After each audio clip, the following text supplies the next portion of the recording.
All right, y'all. This is Housewives of Potomac, Bravo TV, season. What season is this? Season 6, episode 3, Jiminy Crickets. Okay, so we start off. We got Robin and Juan. They are home, and it is the morning time because Juan is trying to wake her up. Somehow the boys need to get up for school, so she get herself up. She say, baby number one, get on up. You got school in 5 minutes. And then she go back and lay down. Maybe like 30 minutes later, Juan pop up and he like, Robin, you gotta get the other one up. And get up yourself, like, girl, they need to get their, get their teeth brushed, get some breakfast, get up. And she's like, man, my alarm about to go off in 2 more minutes for baby number 2. Because, I don't know their names right now. Or I never really caught on to their names, like I did with Giselle. Faith, Grace, and something else. Anyway, she like, yeah, I'm gonna get up in just a minute. He like, girl, so if you was gonna get up at 6:15 and he gotta be in class at 6:20, how does that work? Like, and I'm actually honestly laughing to myself because my sleep schedule is a little bit off when it comes to the school year because I work evenings. So I get home late. I probably sleep about 3-4 hours, get up, get him ready for school, then take another nap for another 2 or 3 hours, and then get up and prepare for work. So with that weird schedule, when it comes to waking up in the morning, I might have to wake his butt up. Definitely 2 minutes before class time. And is it good? No, it is not. It's terrible having minds. But hey, when a girl be tired, you be tired, But get off of me. Robin like, look, y'all, I'm tired. I got the COVID hit. I'm on lockdown, the school with the boys, and, I'm burnt out on this routine, and I'm just tired. And I know it's probably just a little bit of, I think most people got like a little COVID depression is what we like to call it. So I think that's just kind of what she's suffering from. We flipped to Karen. She's having some type of Zoom meeting for, I think her business or something. And of course, Ray is there peeking in and, giving us a little laugh. And then we got Giselle and Ashley. So they sitting down at the coffee shop. Ashley about to pop. She all the way out here with the belly. And, they kind of just talk about, Michael, like how he's doing. And, of course, Ashley is still telling everybody that Michael is doing a lot better with their relationship. I guess he's trying not to make the same mistakes he made with the first pregnancy. So on her side, she's good. At least that's what she's telling everybody.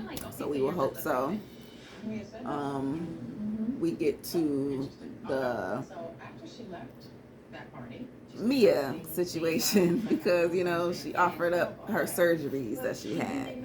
And then one of those included having her clitoral something down there.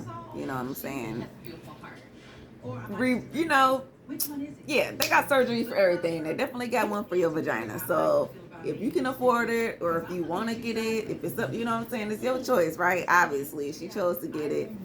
She necessarily didn't need it, I guess, because she didn't have no vaginal birth. But she offered up to say, boom, boom, boom, be getting beat up a little bit too often.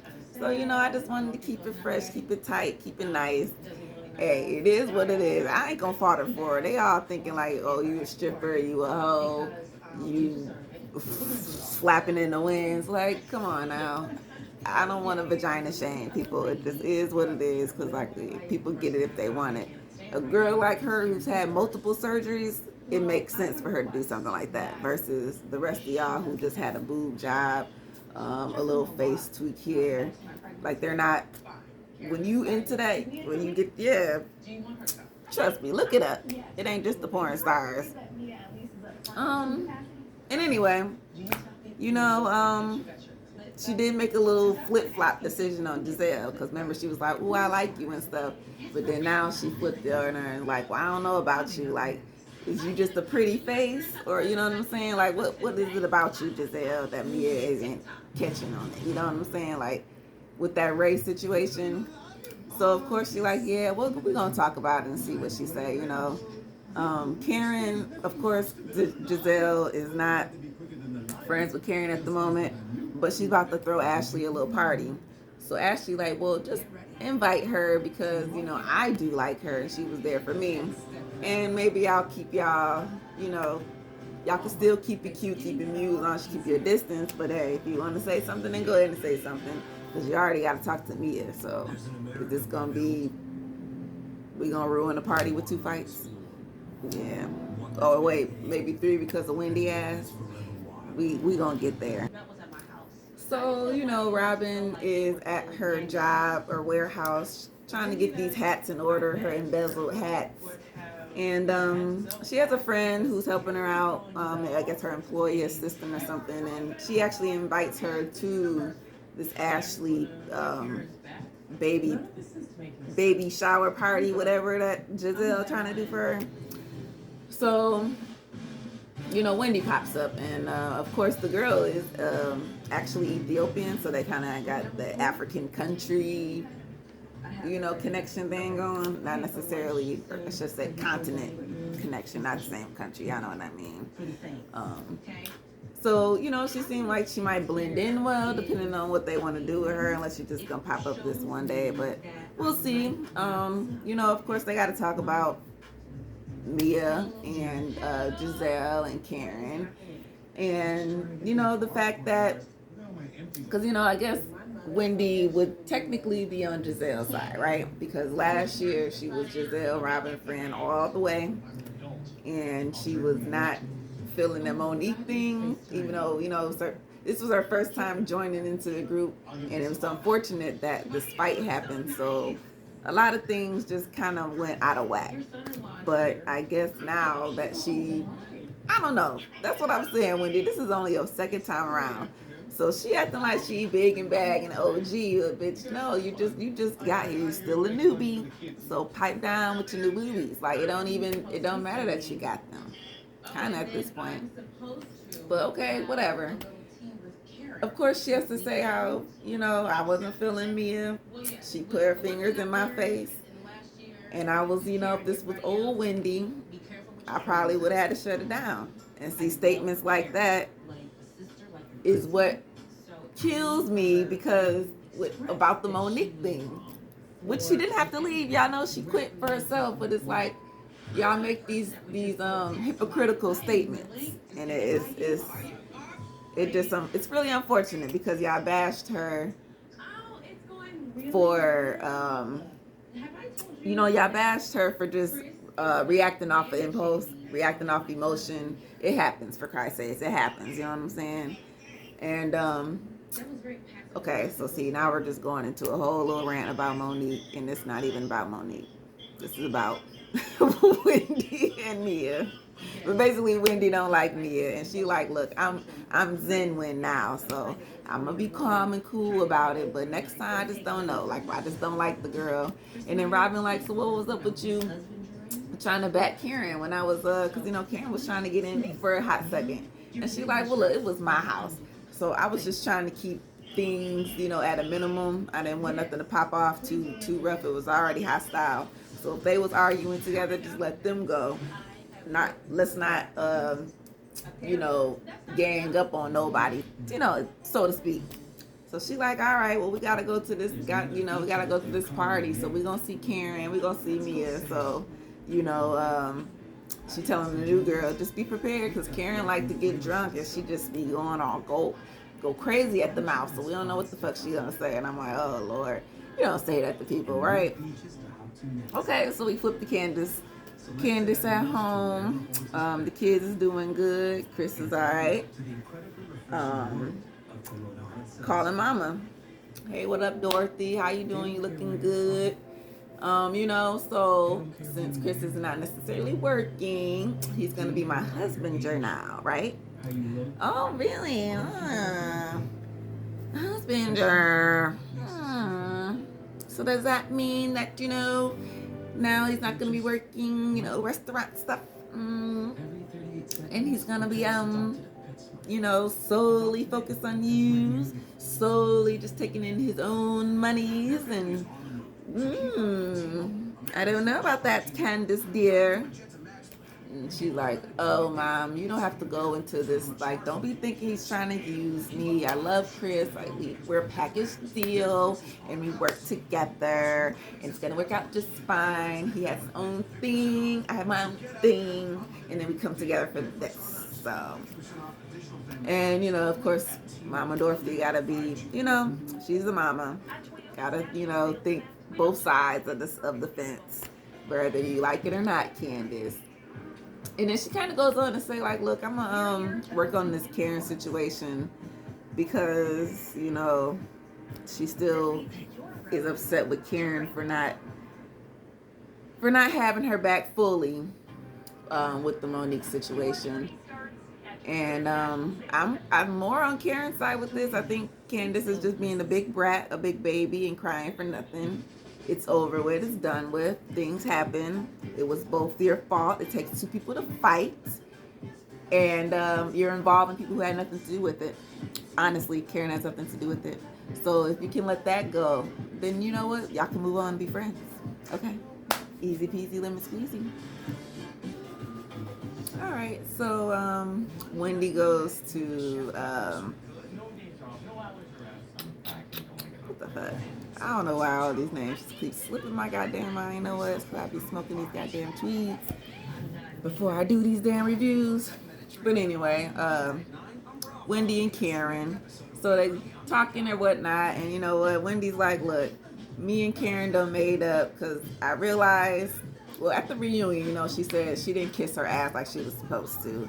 And, do that mentorship and I look up to you whole spiel. She's like, no, I didn't come to her like that. I just kind of came to her direct because, Wendy's a business lady and it's just, her approach is as such. Like, she's a professor and she's a commentator. So you got to remember that's just part of her demeanor.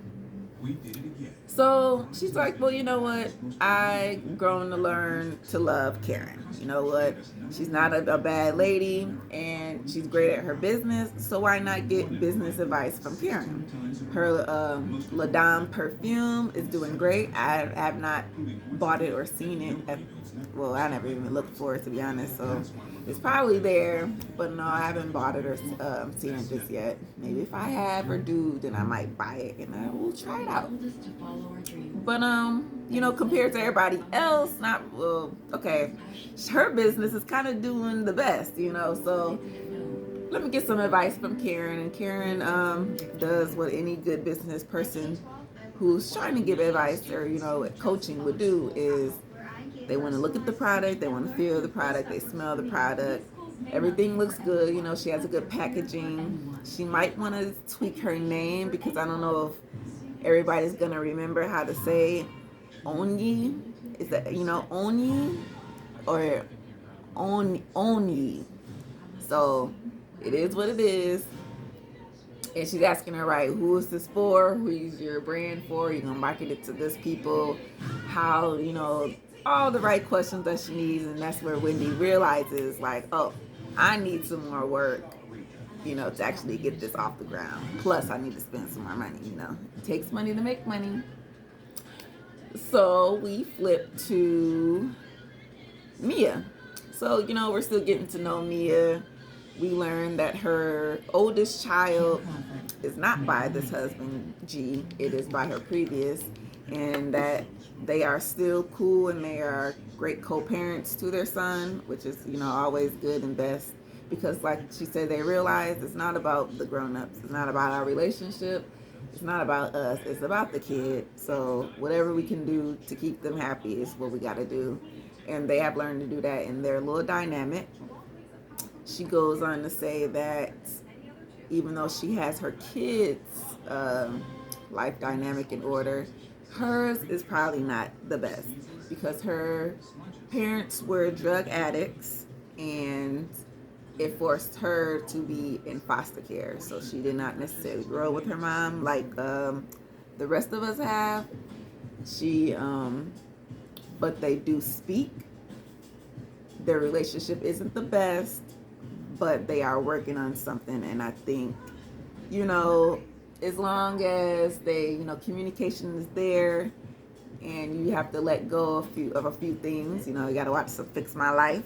Ayanna is good for that. You know, I think she can work it out, and her mom, you know, can get back on track.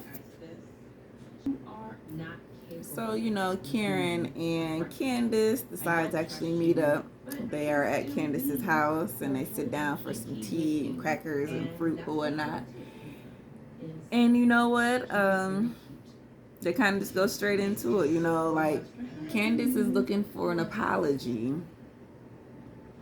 and Karen is not necessarily giving it to her, which in the end, Candace, you know, she's like, well, I guess we'll just be cool and cordial, but in the end, we just won't be as tight as we used to, because now I just can't trust you, because I can't trust that you have my back if, you know, whatever pops off, that you're not gonna be at, you know, at my you know, my bedside, coming to me and coddling me and, you know, petting my hair and telling me it's gonna be okay, when in naturality, somebody who had to tell you that, right, yes, Monique was wrong and, you know, putting her hands on you, but yes, you were wrong in what you did to provoke her. You know what I'm saying? Like, that is the part that I think most people can get from this situation. Like, you know what Karen said, I play neutral, and everybody knows if you're gonna be on the fence, you have to always, you know, right, it's two sides. So I'm over here, I listen to you, I got you, I understand your point, and then I'll let you know how I feel about that, right? Then I come over to the other side, and I feel you, I reconcile, and I got you, and I let you know how I feel about that. Nowhere near that, both of those sides am I bringing none of the dirt over. You know what I'm saying? I'm keeping it on y'all side, okay? We ain't gonna cross-contaminate nobody plants, okay? And in being on the fence, now I got to sit here and get shot on with the bird poop. I don't know. I'm doing a weird metaphor at this point, but basically, you know, she's saying, look, I took a stance as being neutral, and everybody attacked me for it. Everybody chose to run to your side to protect you, so that even if I was going to apologize to you at some point, it wouldn't have got through, because, you know, they were all there, the Green Eye Bandits and Wendy. But, you know, so obviously Candace is a bit, you know, she was a bit shut down by that statement, but that's, you know, it is what it is. Like, I think for me personally, outside looking in as a viewer and a fan, I'm on the fence as well. Like I said, Candace, your mouth get you, you know what I'm saying? You be, your mouth, can you cash them checks, baby? Okay, I don't know. It just so happened that she had to get, you know, it just is what it is. But what I hate too about it is they all being hypocrites, because they be saying stuff that definitely Monique said that they. Okay, you know what? We're just gonna get off this subject. So Karen and Candace, they just gonna be cool at this point, okay? And Candace is not gonna trust Karen, and they just won't be where they used to be, okay? Look, this is the way we gonna end this thing. Like, they get to the spa, right? And you know, everybody's, you know, hey Ashley, here's a gift for you. It's like yellow or something because you're our sunshine, you know, blah blah blah. When we go straight into it, Wendy is like, I mean, you had your hand all in my face, Mia, and you know, you was being shady, and you was being messy, because how you gonna be flip flopping against Giselle? You know what I'm saying? Like, we don't like flip floppers around here. And being like, well, you the one being messy and shady, because you the one starting the mess. Like, honestly, if it was a problem, let Giselle say something to me about that, right? Not you. And then I talk with my hands, so if you can't get with it, then sit over there. And Wendy's sitting there talking with her hands, so what is double standard as well? Like, you keep telling, like Wendy keep telling Mia that she keep putting her foot in her mouth with things that she's saying. Wendy, are you listening to the stuff that you're saying? And you talk about, right, women empowerment. Here go me. Yeah, women empowerment. Oh my gosh. Jiminy Cricket. So that's the title, obviously. Like, I just can't believe she's just doing this. Like, and Candace is looking at Wendy like, girl, okay, come on, let's go. Because they all trying to get their little massages and things like at separate times, like kind of like two at a time. So Candace take Wendy like, girl, is you all right? Because you just spazzing the fuck out. Like, we trying to get to know Mia and we can't even get to know her because you over here just yapping at the mouth. So can you just calm down just a little bit? And Wendy like, yeah, I'm zen when. She ain't under my skin. I can pull it together. It's all right. I'm just trying to defend Giselle. And Giselle and Robin sitting over there not defending me. So what's going on? And I'm like, well, you see, there you go. That's your first problem. Stop trying to defend and befriend it with the goddamn green-eyed bandits because it ain't gonna get you nowhere. At least not too far. Shoot. As most of us that watch the show, where it's gonna get you. Not nowhere, but in the goddamn circle of bullshit. That's Robin and Giselle, a roller coaster of bullshit, okay? So you put yourself in that boat, and I guess this is where she's going to turn on Giselle at this point. Because, yeah, we know from previews, yeah. So this is the start of that fallout.